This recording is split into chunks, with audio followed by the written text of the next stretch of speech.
So why crypto? So why crypto? So why crypto? So Why Crypto? Featuring Vishal and Quay. Greetings and welcome to So Why Crypto, a podcast where we deep dive into crypto as a technology. This is Vishal. My name is Quay. And today's episode is going to be a little different that we've done. We're halfway through season 1. And so it's time for us to look back and share our learnings about crypto. And so in this season 1, we've had 3 guests come by. And let me just go ahead and give a little introduction and make sure you'll understand that in the show notes, if you haven't got a chance to check out some of our guests that have come by in the past episodes, you can do that in the show notes. We'll leave some links there for you. But Brian Estes is the CEO and CIO of Off the Chain Capital. Brian is one of the early investors in Coinbase, and in 2014 was the year decentralization caught his brain and his eyes, and he did go through some white papers to make sure that this was the way that he was looking at it, because sometimes you got to understand a little bit more. What are your thoughts on that? Anything to add? Yeah, no, Brian is excellent at explaining Bitcoin technology. One of the unique things about him is that he has a finance background and a computer science background. So I think when you combine those two, you're able to understand what Bitcoin or cryptocurrency as a technology can do. So I think he was a wonderful guest that we had that would be helpful for our listeners to go listen to. Absolutely. And also Eric Yakes came by and was a part of our show. And he has a book, he's an author, Seventh Property, Bitcoin and Monetary Revolution. And Eric focuses on the function of money, the role of money in society, and the future of Bitcoin. In 2015, Eric first heard about Bitcoin, and it took him some time, again, to do a little bit of research to understand. And it wasn't until 2017 that he knew Bitcoin was going to be revolutionary. Yeah, and then Eric is another guy who has some finance background. He went deep, and I read his book, and the book is wonderful. He explains the history of money and the fiat standard, how it looks like today, and the future of it. So I think it's a wonderful book for people to check it out. And easy thing to start is just go into the podcast that we have with him, and he explains a lot of things about money and where crypto is going. So Eric was also a wonderful guest. Absolutely. And Chad Barraford, who was the core developer of ThorChain. ThorChain allows users to swap token A for token B in a decentralized way. Chad started writing code in early 2000s or mid 2000s, which helped him develop his entrepreneurial spirit. And in 2017, that was the year it bit him. 2017 was the year he heard the calling for crypto. Chad Barraford, very exciting guy. Enjoyed talking to him. Yeah, just to be clear, he's still involved in ThorChain 2023, and he was the builder that we had. So the way he interviews, the way he talks about crypto comes differently than how Brian and Eric have. So I think it's also just a diverse thought comes in as a builder. I think we're going to have more and more builders during this episode, and Chad is one of them. And they're building a wonderful thing where you can swap a coin A for coin B. So, for example, Bitcoin to Ethereum without going to a centralized place like Coinbase or things like that. You can just do it decentralized. And check out that episode. That's a wonderful episode as well. Yeah, and if you haven't got a chance again to see that episode, we will have all the links in the show notes so you can enjoy our guests that have come through. But in our learnings, in talking to all the guests, it seemed that there were some narratives and some underlining tones that seemed to be something that we should get into and talk and discuss a little bit more. Those 3 topics were: what is money, the future of money and crypto, and the adoption of crypto. So knowing that, let's jump right into it. So let's start with, what is money? Yeah, so let me ask you a question, Quay. So where do you stand on your understanding of what is money? After going through these 3 episodes, or even before that, what has changed in your understanding? Love to hear your thoughts. Yeah, I mean, there's no doubt I knew nothing.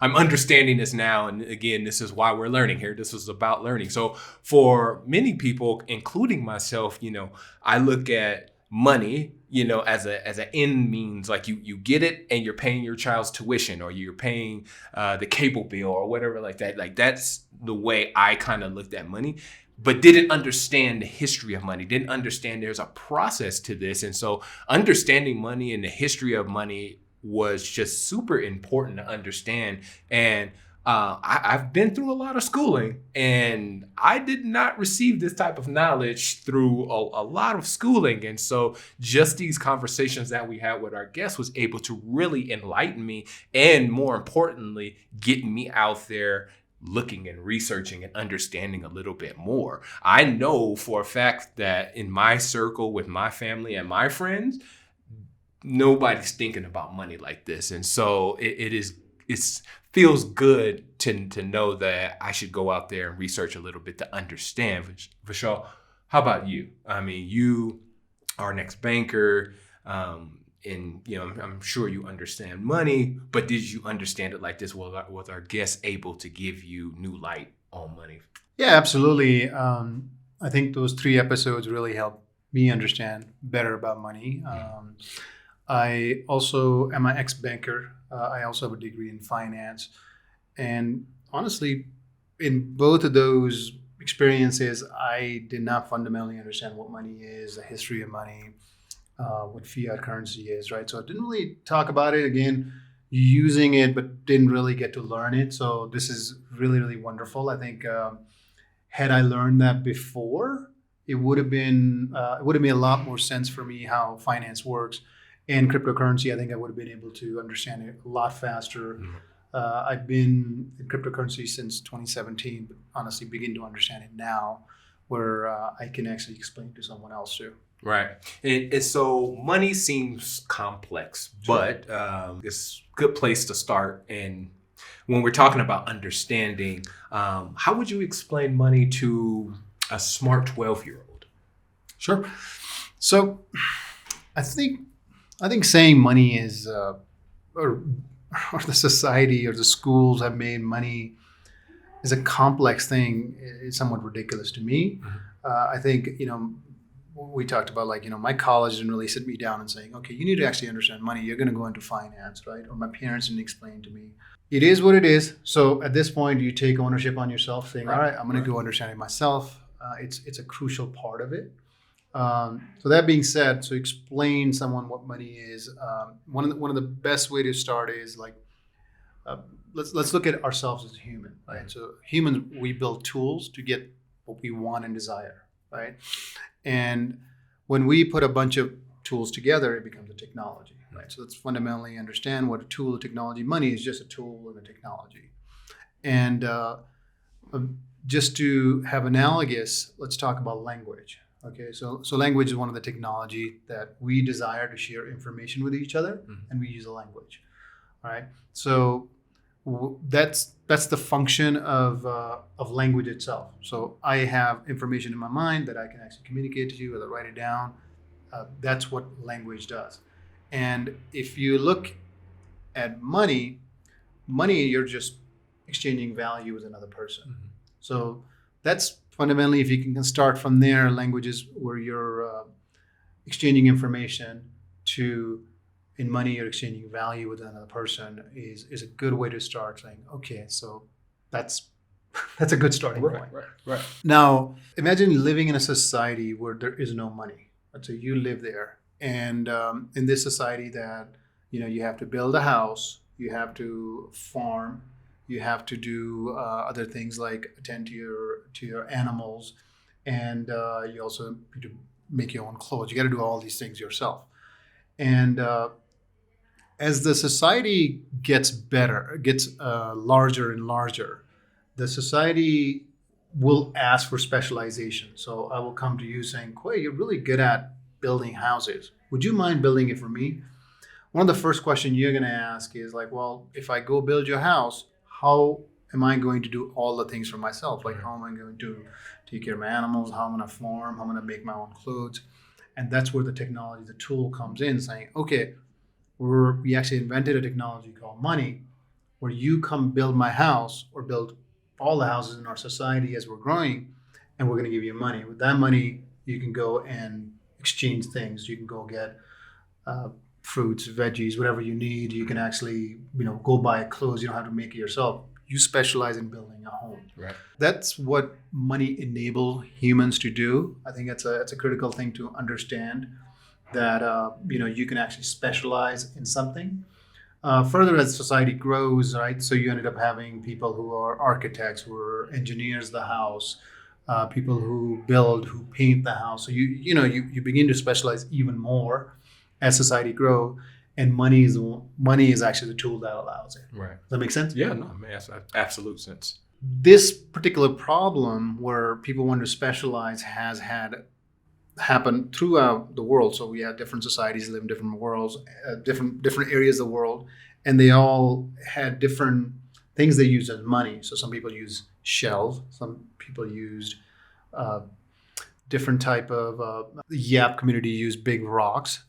People used commodities like salt, like gold, like silver. So all these people were using different type of things as money, and that got a society to a certain point. And as societies grew even more, so let's say going back to a house building example, you're building a house. Now steel is going to be better than actually building a house with wood or depending on where you live. Right, Usually right. steel is a pretty good example of building a home. Let's say my society has figured out how we have access to steel, and you need steel, and you want to buy it from us. We give you steel, but if you use, let's say, shells, and we use a different form of money, like big rocks or something like that, the exchange can't happen. So in order to do that, the best version that came from humans was gold and silver. All societies throughout basically looked at gold and silver being scarce. They are the same. If you have 1 ounce of gold, I have 1 ounce of gold. It looks the same. You can actually look at it, make sure it's real or not.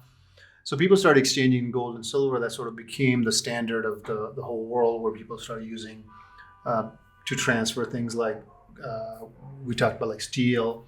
You could take it to any level, right? So societies starting to sell horses to each other, different technologies, right? And that's what money enable us as humans to do. And I think it's important to understand before we start going into crypto and other things. Right. And know too that Brian spoke about this at detail, so he will make sure to put those show notes in there so you can kind of follow along and kind of see what he also talked about. And so I do want to add a couple of more things. So Okay. just to finish our example of like the human. So we got the gold and silver. That's pretty good. So gold and silver could only bring people so far, humanity, societies, right? So because gold is bulky, right? To taking from one place to another. If you want to have smaller pieces of gold, you lose some shreds. So people starting to figure out like, okay, well, what are we going to do? So we started having paper money. So the paper money is basically typically a banker who's going to keep the gold or silver in a vault, and they're going to say, here is a certificate that you can actually go buy steel from another person. Yeah. That person can always come to the bank and say, hey, I want to convert this into gold, right? So that brought us to paper money because it was easy to be portable and being able to use much more faster than carrying gold and silver with you.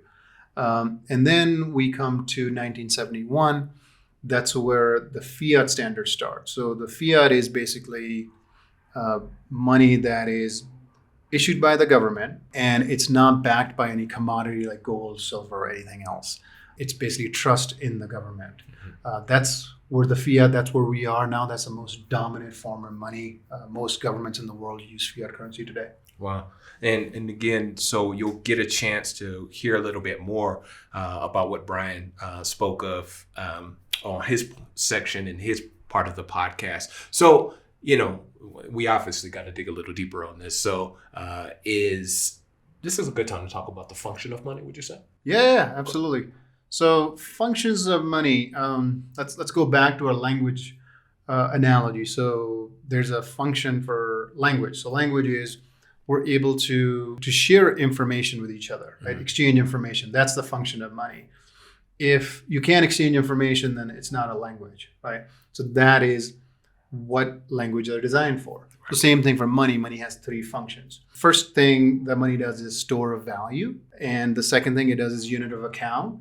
And the last thing it does is medium of exchange. So those are three things that money needs to do in order for it to be called money. Let me give you a concrete example going back to our building example. So let's say Alice is an architect. Okay. And Alice has a job. Alex gets paid in US dollars. She gets paid the salary. She puts the money into her bank account. She's using the first function, which is store of value. The store of value allows you to use the money in the future to buy anything you want. And then the second thing is unit of account. So now Alice needs to actually have an apartment. So she goes and talks to a landlord. Landlord say it's going to be $2,000 a month. And when the landlord says it's $2,000 a month, Alice understands what that means. They both do. That's essentially called a unit of account. Okay. When you say something, I know exactly what it means when it comes to money. So that's unit of account. And now the third function is medium exchange, where when it's time to actually pay the rent, she pays $2,000 to the landlord. That is medium exchange. She's getting a place to live, and in return, the landlord is actually getting $2,000. So these are the three functions of money that needs to happen. US dollar happens to be the most common as of today. And I hope that explained the functions of money. Yeah. All that is a form of communication, or, at least when you think about the three functions of money, I think that is a clear way of people to understand, right? So when we talk about the three functions of money and understanding that a little bit more, which you've just done, let's talk about the properties of money. Like, can you give a little bit more clarity on the functions of money, the properties of money? Yeah, absolutely. So the properties of money, let's go back to, again, our language analogy.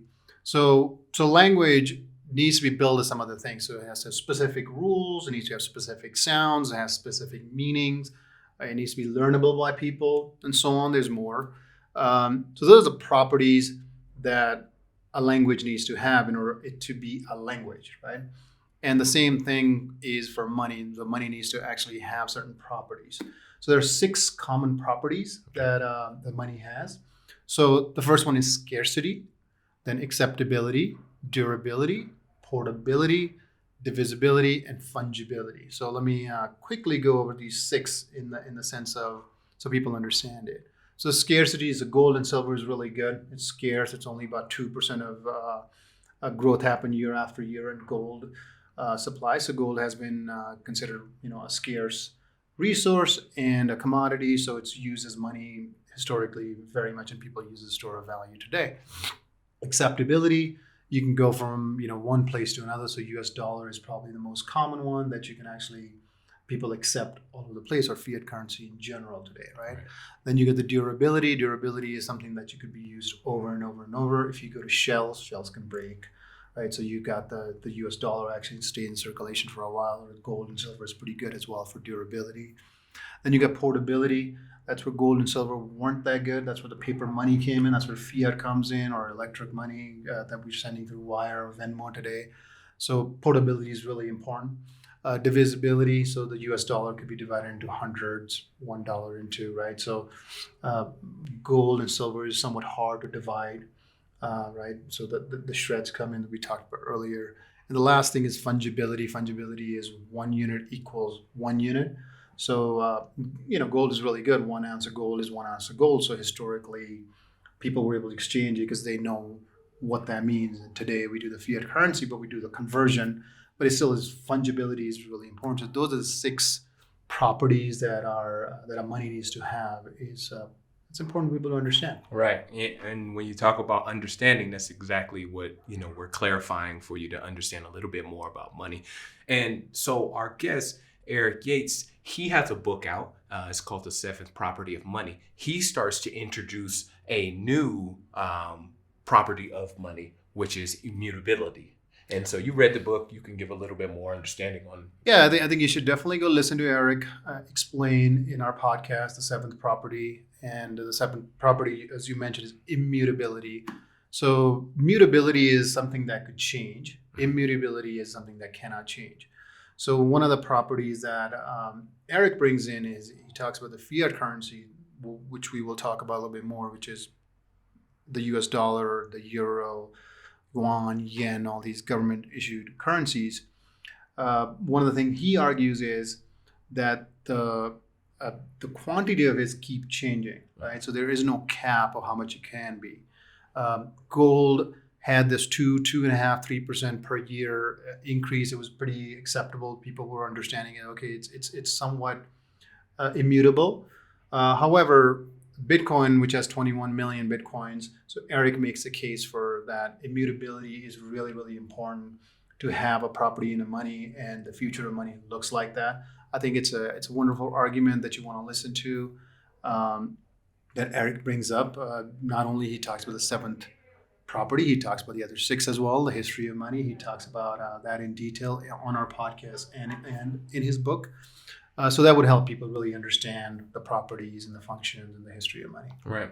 So now we've talked about the history of money, its function, and it's the properties of money. So let's talk about the current form of money, fiat money, which is a new concept to me. You know, when I first heard the word fiat, I thought we were talking about a vehicle, but then, had to take a back step to understand, okay, we're not talking about a vehicle. So again, understanding money, this is what it's all about. This is what the podcast is all about, making sure that we're educating here. So when we're talking about fiat, what are your thoughts on fiat? Yeah, so fiat, let's define it first. So we mentioned earlier, so fiat is money that is backed by government, so trust in government. There is no commodity like gold and silver that is backing it, right? So it's just government trust. So government is the key word here. Now, if you look at government, there are competent governments, there are incompetent governments, right? So you look at U.S. government as being one of the competent governments, right? So we have about 60% of all the currency that gets exchanged all over the world is used as a U.S. currency. And by people using it, they're actually voting and saying that is the most competent government that we believe in as far as the policies are concerned. And since there was no cap on the fiat currency, that builds even more trust into the government, right? Is the government doing it right or wrong? Now, then you look at incompetent places like Venezuela, Argentina, Zimbabwe. They've had a really, really high inflations. And they've had high inflation because the government was not competent, right? So they couldn't really do what they're supposed to do. Central banks were created about 100 years ago. They're the one who actually manage what the fiat currency does. In the US, it's called the Federal Reserve. And the goal of central bank in general is to not let the prices fluctuate, right? So control the inflation. So most of them accept that 2 to 3% inflation a year is a good thing. And, we could talk about another episode why that's a good thing. Even gold had that. The U.S. federal government, I should point out, has two goals. So we talk about inflation, where they want the prices to be stable. And the second thing that they do is unemployment. So make sure people are employed. So a lot of the policies, how the money supply works, is really based on the federal government policies to make sure those two functions are served. That gives you a little bit of what fiat currency does. And again, we could talk about it more in other episodes as well. Right. And so when you think about this, what are leading economists saying that understand the economy so well, the history of money and the current conditions? Obviously, the best economists understand all that. So what are they saying, that's going on in the world? Yeah, so there's narratives going around.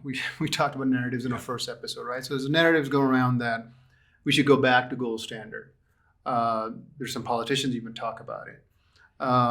And going back to gold standard, when you ask leading economists what we should do, so University of Chicago has a Booth School of Business. It's actually the number one business school in the U.S. Every year they do a survey with the lead prominent economists in the world. Mm-hmm. And 2012, they did this survey where they asked 40 prominent economists, should the U.S. go back to gold standard? And the answer was very clear. They said no. And out of 40, wow. How many said we should go back on gold standard? 0. Wow. So gold standard, as far as the economists are concerned, is not a way to manage the newer economy. Mm-hmm. I think it's worth mentioning one of the things that the fiat currency does is if a country is about to go to recession, the fiat currency allows a government many different ways to not let it go into depression, or Great Depression in this case. So we learned a lot from Great Depression in the early 1900s, and then when 2008 came, they learned from that, and we only went to recession. And I think there's something to that where it gives government the power and ability to not let something go into a depression. Right. And so that's some of the things that you should understand when economists think about it. And once you more understand what fiat does and the role of government in it, I think it begins to demystify some of the narratives you hear in the crypto space or in general when people talk about fiat. Right. And we have these conversations while walking or, whenever we're just conversating. And so this gold standard, this thought process, the fiat, the fact that economists, 40 of them said no is just amazing to me, because you rarely hear, in any type of decision making that like, it's just zero, just absolutely no. So, so this whole podcast that we started is all about understanding crypto as a technology. So as you spoke of earlier, narratives, there are many narratives in the crypto space. So what are the most common that you're hearing? I know for myself, I've heard that fiat is evil. So, is that something that's a big narrative in crypto, or, what are your thoughts? Yeah, that probably is the narrative in crypto. Mm-hmm. The fiat is evil. Let me just talk about narratives a little bit. I'm a writer, so I understand narratives. And one of the narrative that you first learn as a writer is called hero's journey. Mm-hmm. So hero's journey is essentially a hero starts sort of from the midpoint, and there's a villain appears, and the hero goes down, and then hero overcomes that villain, and hero wins in the end. It's a very simple thing to explain something, hero's narrative. So crypto does nothing different. They use a lot of hero narrative where they make fiat the villain, and crypto is the hero in this case, and crypto is going to come on top. You hear narrative on one end, like somebody like Michael Saylor is saying that crypto is the second coming of money. All the fiat currency, everything is going to go into Bitcoin one day, right? Then you have author like Nassim Taleb says that people who own Bitcoins are bit idiots, right? So you have these narratives that are like really on the spectrum. I think it's important for us to point out these narratives, and once you do, you begin to see things for what they are, and that's what we want to do here. Right. And I don't think fiat is evil, and I don't think people who believe in Bitcoin are big idiots either. I think those are narratives that people are pushing, and we will dissect information from misinformation on this podcast. That's part of the thing we're going to do. Right. And there's so many people that feed into narratives. And I think, again, the one thing to understand about narratives is educating yourself. You'll see, as you've seen, Vishal was able to give 2 examples of people that are way opposite on the spectrum. So, it seems like maybe in the middle, but again, you have to do it for yourself. Let me add something to that as well. So when you hear a narrative, what do? Right? So when you hear a narrative like this hero's journey that we talked about, most people, what they do is they accept or reject a narrative, right? That's an easier thing to do. Like, hey, Michael Saylor, he's great. I'm going to accept his narrative. Michael Saylor, he's an idiot. I'm going to reject it, or vice versa. That's what people do mostly. I know our audience is smart. So there's a third option where you withhold judgment, right? So some of 3 of the hardest words for people to say put together in a sentence are, I don't know, right? I'm guilty of it. It's hard to say. So when you withhold judgment, you're like, actually, I don't know. I don't know if this narrative is correct or incorrect. Once you get to that point where you withhold your judgment, you have 2 options. One, you can say, well, this is not important enough for me to understand what Michael Saylor is saying, or this other narrative, whatever that might be. You just withhold judgment. You're like, actually, I don't know. I don't know if it's a scam or if it's not. I'm actually going to sit on the sideline, and if it becomes ever important to me, I will understand it. And the second option you have is where you go, all right, this is important enough narrative for me to understand, or in this case, money, what is crypto, right? You begin to educate yourself. You begin to understand, right? Once you begin to understand, you begin to see things for what they are instead of narratives. Things are much more complicated. It's things like money in society. So once you begin to understand, and I hope we take you on the journey where we can actually help you explain, what are the things that crypto can do and cannot do, what is behind the technology, what is money. I think then you can make a really educated guess on which narrative is correct or not, or is a narrative more like what we're going to talk about? We think crypto is where it's going. Yeah, I'm very guilty of that myself. Like there's no doubt that I don't necessarily all the time withhold judgment. And it is very hard to say, I don't know, and I know for a fact that I may not be enlightened on a certain topic, hear a narrative, and then try to go back and say and speak intelligently about it to like my wife or something like that, when I know I should just be going to stop and say, I don't know. Let me do the research and I'll get back to you, So that's the right way to do it. And so I know I don't, though. I don't. So I fall into that trap all the time. So we said we were going to talk about 3 different topics within our show. And so we're moving on to number 2, the future of money and crypto. So let's talk about the future of money and the role of crypto. How do you think we should describe this to our fans, our listeners, our followers? Yeah. So looking at crypto as technology, I think we go back to our language again, right? We talk about languages of communicating information with each other. Now let's go where the internet came, right? So all 3 of our guests talk about internet when they talk about this particular technology. So I think it's worth acknowledging that internet is really crucial point for even crypto to exist. Right. And anyhow, so looking back at our analogy of language, so internet is about when it first came about, it was about sharing information. So academia, they were actually putting all the paper research they were doing online so other people could see it. Email started very early where academias could actually talk in real time. Like these are the things that we're actually figuring out. And soon blogs came around and Google research came around. A lot of that the first development of internet was information sharing amongst people.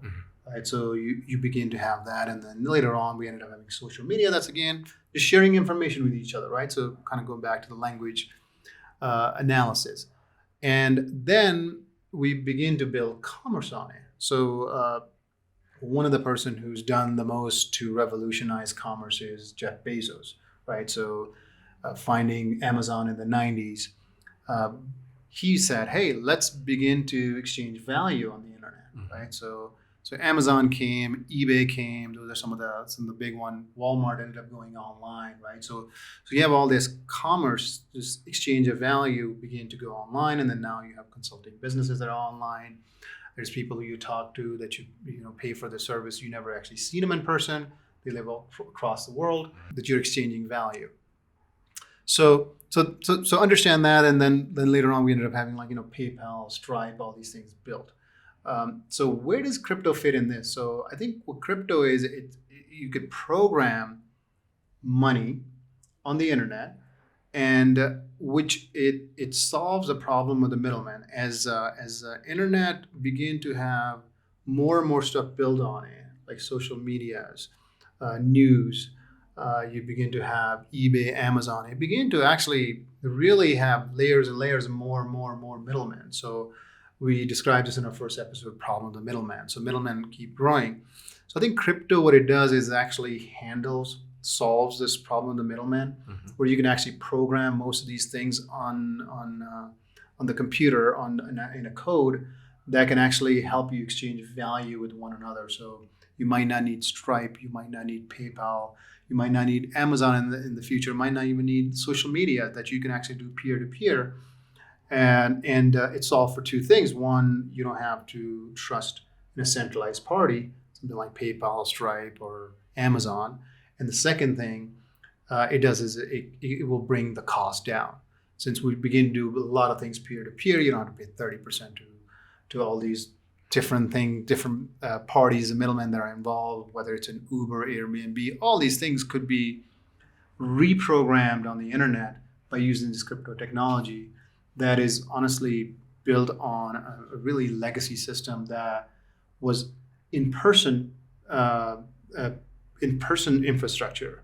The internet is really revolutionary in our lifetime, and I think crypto is the one that's going to let us exchange value on the internet in a way that most of us can't even imagine. Right. That makes sense? Yeah, and when you think of the middleman,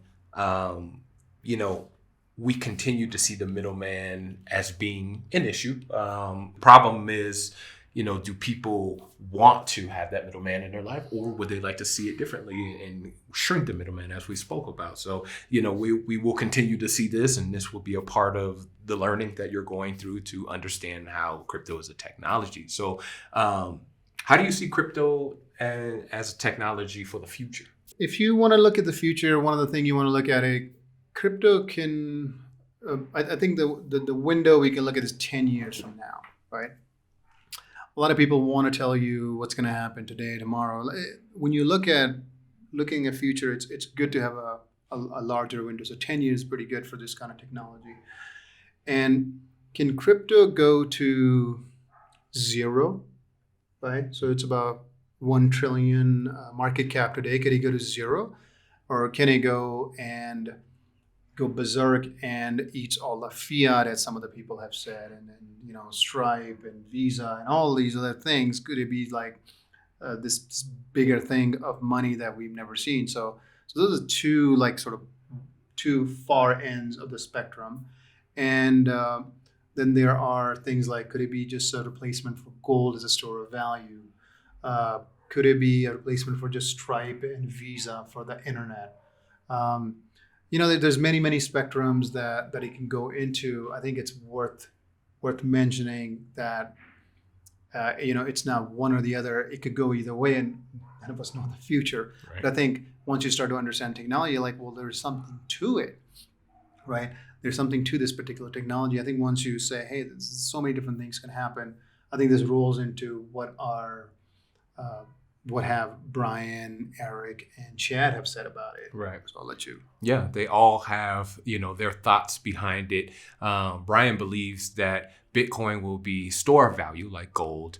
Bitcoin, 500 billion market cap today, and gold is 12 trillion. Smart contract technologies like Solana or BNB will win the smart contract proof of stake of war. And Eric felt, and his thoughts were, alternative to the central banking system because it's big enough and the government can't stop, and the network is secure though. So our guests were speaking about some of these topics, and so we should talk about that. So let's start with what our guest said about it. Yeah, again, looking at a window of 10 years or so. So Brian Estes, he brings up really wonderful points. His thesis is that Bitcoin is probably going to be store of value. And that's similar to gold. So, for example, Bitcoin today is about $500 billion. And he thinks it can eat up the gold. So it's a gold store of value is about 12 trillion. Brian also thinks smart contracts are going to be a thing. He wasn't a big fan of Ethereum because he thinks it's really centralized. And he likes Solana and BNB, Binance Smart Chain. And he thinks those two are going to be really wonderful solutions to smart contract. Again, you should listen to Brian talk about it, explain it. We'll have it in the show notes as well as a small clip. And then Eric talked about it. Eric think it's going to be the alternative to how money is handled today. So how the banking systems are. So this is on the one end, he thinks like all fiat currency and everything is going to roll into Bitcoin. And when we asked Eric about smart contracts and other cryptocurrencies, if the future is multi-chain or single chain, he thinks all roads lead to Bitcoin, and Bitcoin is going to be the currency that you can actually build smart contracts on, do other things. Again, you should listen to Eric talk about it.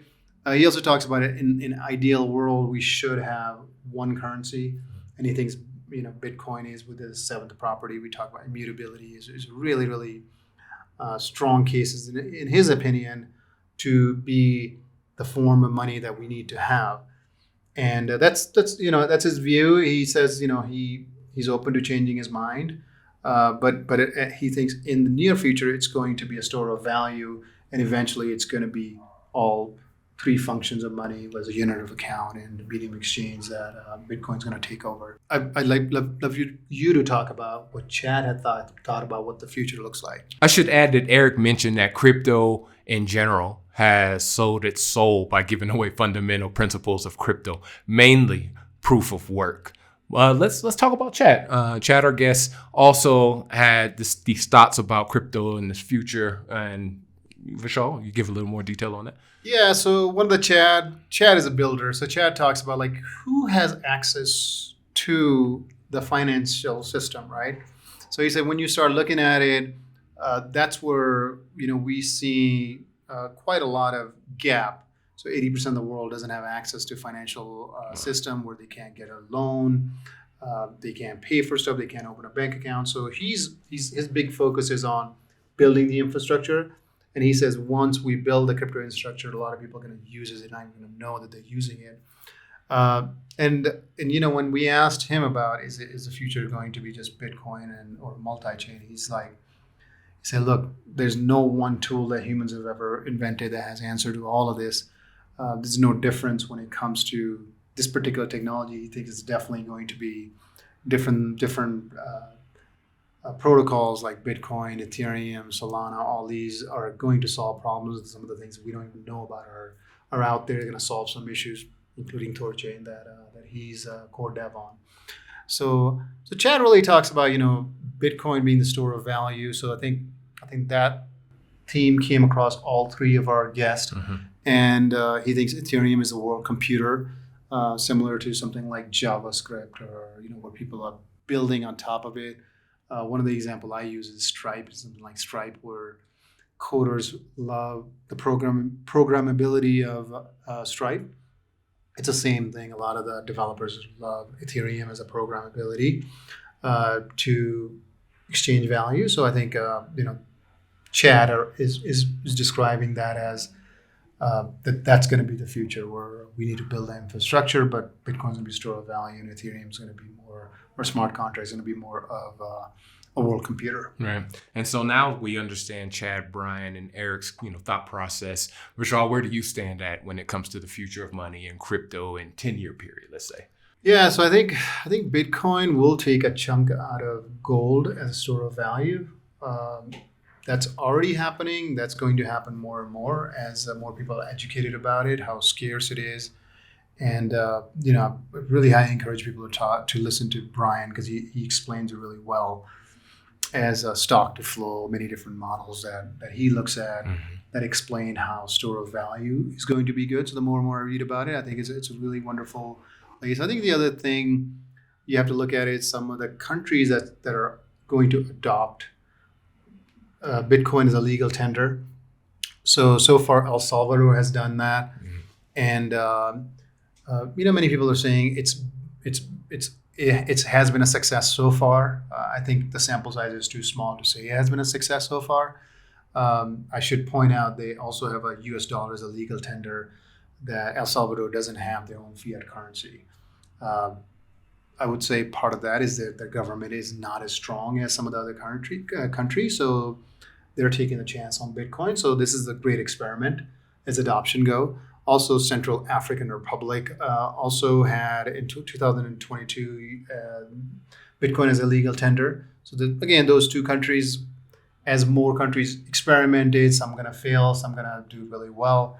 I think we're going to see where on the global scale the adoption in this particular technology goes, and Bitcoin is using as a alternative fiat model that we have now. Also, I think smart contracts are fascinating. They're able to exchange a lot of value on the internet that we are not able to do today. without using a lot of middlemen. So more and more you look at smart contracts, what they do. I think they're going to be a huge thing that's going to happen in the future. So I'm super excited about that. And a lot of that is going to be smart contracts going to be in the back. People not even going to know. Just the way a lot of people, when they use the internet, the web hosting is being done by some like Amazon Web Services, Microsoft Azure, like 70% of that, and most people won't even know what they are. It's going to be something similar. I think in the future, things are going to be built on top of smart contract, top of Bitcoin, that people can be like, I don't know how I got here, but I like it. It's much better. It's cost efficient for me, and I'm not relying on a lot of middlemen that we described earlier. Yeah, and it seems there's optimism there for you, right? You feel Totally. I think technology is going to solve a lot of things, not everything. However, it's optimistic. It's worth paying attention to. It's the whole reason why here. Where I'm also an optimist, and so I think like in 10 years, more people will feel comfortable with crypto. We will continue to see, building on different chains. And what I really think is going to happen are people outside of the U.S. are going to lead with adoption. However, there will be bumps in the road, like there always is. You need time to figure out something new, especially when you talk about technology. You just need some time. And so we know that crypto has a market cap of 1 trillion. So that tells us it's here to stay, and it's here right now. It won't vanish by tomorrow. So if crypto gets more adoption from this point right here on, will we see what will adoption look like? Yeah, so let's look at what some of our guests have said, and then we can add our 2 cents to it, what we think. So I think Brian brings up adoption in a really unique sense. So he talks about S-curve. So if you go back to internet, if you're trying to explain a lot of different things like how computers, people had electricity, you can look at this thing called S-curve. It basically says that the adoption over time accelerates. Mm-hmm. So one of the things to look at is whatever time frame it takes for technology to do 0 to 10%, it's going to take you the same time frame, 10 to 90% adoption. Right. So Brian has this where in the US the adoption for Bitcoin is around 50% at this point, and it's growing exponentially. It's going to get to 90% in the next 3 to 4 years, and 5 years, I think he says. As far as the world is concerned, I think there are only around 1 or 2% of adoption. So the S curve says when they get to 10% in the world, and then we're going to get the next in the same time frame. So S curve really explains well how the adoption is going to be. Also, you have to look at network effects. This is kind of going back to the internet.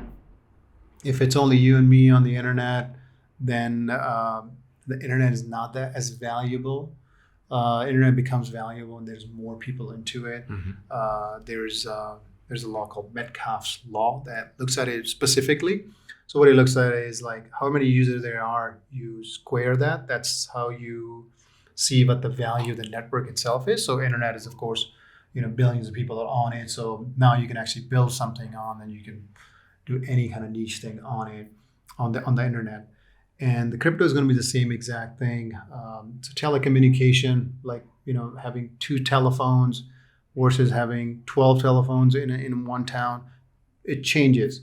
It changes the whole how this technology is used. The same thing with the internet. Fax machines, the same thing happened. And I think looking at network effect would be a good thing. A good thing to understand how this adoption is going to go. So mm-hmm. Brian talks about it. I would highly encourage people to listen to it. Why don't you share a little bit about Chad? Chad is a builder of Thorchain. What he thinks, what the adoption is going to take. Yeah, and just so real quick, so I can let everybody know that we will have in the show notes S-curve and Metcalfe's law, so you can look at it for yourself and learn a little bit. So Chad, his thought process was we need to build the infrastructure for these new financial services. Once builders do it right, most people will start to use crypto and the technology more. And again, I think we are creatures of habits. I know I am. So, when you get used to using things more and more, you start to see, the use cases go up and up. So I think Chad, is on to something when he talks about that. Yeah, totally. And then going to Eric, Eric brings up the internet. He's like, one of the things that is good about Bitcoin or crypto in general is that now we have the internet, that people can actually talk about it. So it took internet a longer adoption time because there's no internet to talk about it. Now people can on the internet, Reddit and social media and whatever, emails. The internet is there to talk about it. So he thinks the adoption is going to be much more rapid, which I agree. I agree it will, because now we have a way where the world is connected because of the internet. Mm-hmm. And he thinks there are three keys, in particular to Bitcoin, where the adoption will go higher. Because the number one is the market cap needs to be higher. So we talked about it's about 500 billion.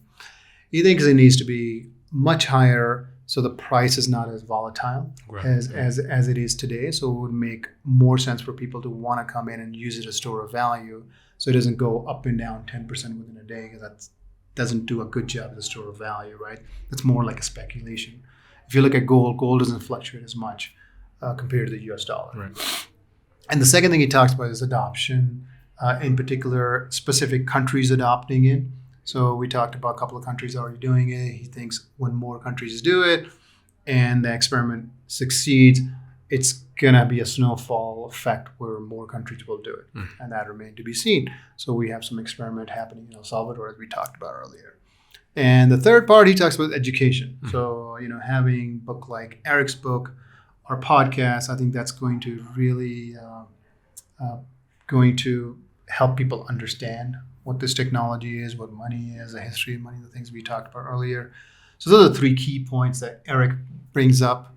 I think they're all wonderful points. Yeah. And when I think about adoption for crypto, I see internationally that comes from Africa. I was doing a little bit of research and kind of seeing how the mobile technology is in that country, and it's very low. And there's a lot of people that live in Africa. So when you start thinking about the mobile connectivity growing and increasing, I feel like there's going to be a lot of exponential growth, especially when you talk about adoption and education. Like, all those things can be held on that continent.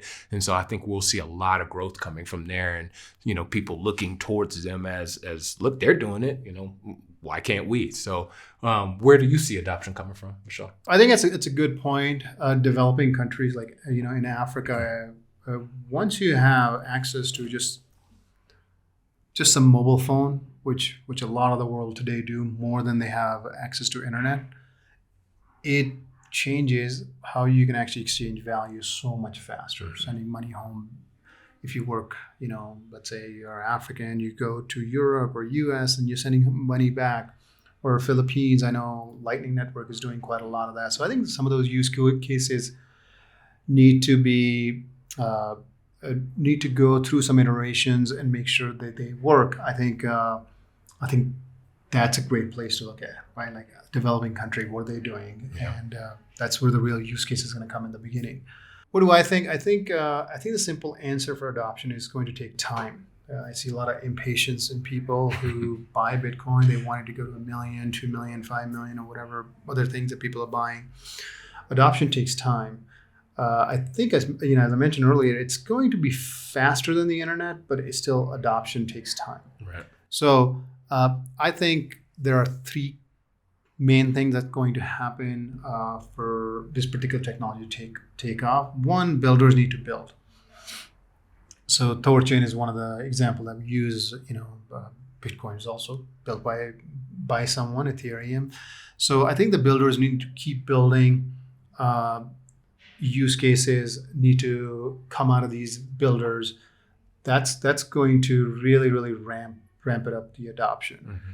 And so anyhow, so the builder needs to build, adoption needs to be, some use cases need to keep coming. And I think the third key is the education part of it. This is what we're starting our podcast, is so people can understand it. Once you understand it, you're like, oh, okay, this is not as complicated as I thought it was. And this is not a narrative A or B. It's more like, oh, this is where this technology is going to solve this problem. So I think more and more education would be also helpful. All three of them take time.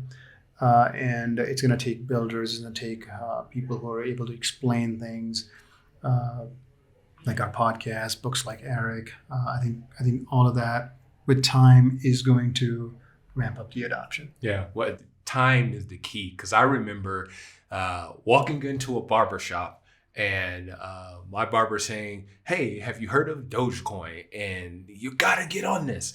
And so, in panic, not understanding anything, I was like, I went home and got on Doge, and then I watch it and I expected to be a millionaire. And then I realized, look, that's not this. It took me a second. It took me a couple years.